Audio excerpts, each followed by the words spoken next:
আমরা এখন দেখব ট্রানজাকশন স্টেট। ট্রানজাকশন স্টেট কি?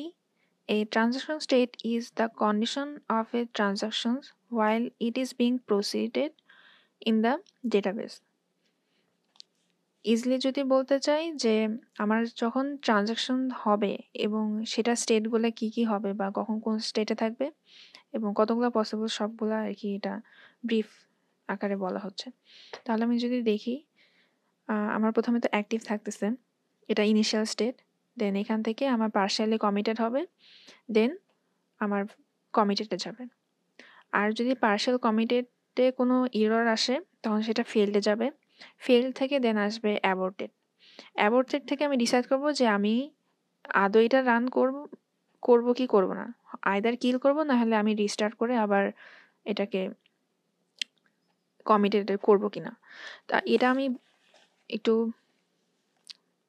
ব্রিফলি এখানে লিখছি যে অ্যাক্টিভ স্টেট হলো এটা initial state, the transaction stage in the state while it is executing.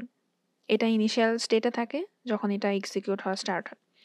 দেন হলো পার্শিয়ালি কমিটেড, অল অপারেশনস আর done but the final commit has not yet been issued. এখানে যখন থাকবে তখন আমার অলমোস্ট সব অপারেশনসই ডান বাট জাস্ট ফাইনাল কমিটটা হয়নি, আর এই কমিটটা আমার এখানে এই স্টেটে হবে। দেন এখানে কমিটেড আছে যে the transaction has been successfully completed, all changes are permanently saved.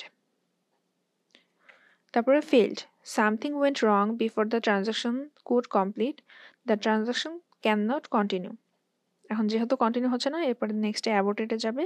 After the transactions had been rolled back and the database restored to its state prior to the start of the transaction. দেন এখানে দুইটা আছে যে restart the transactions or kill the transaction.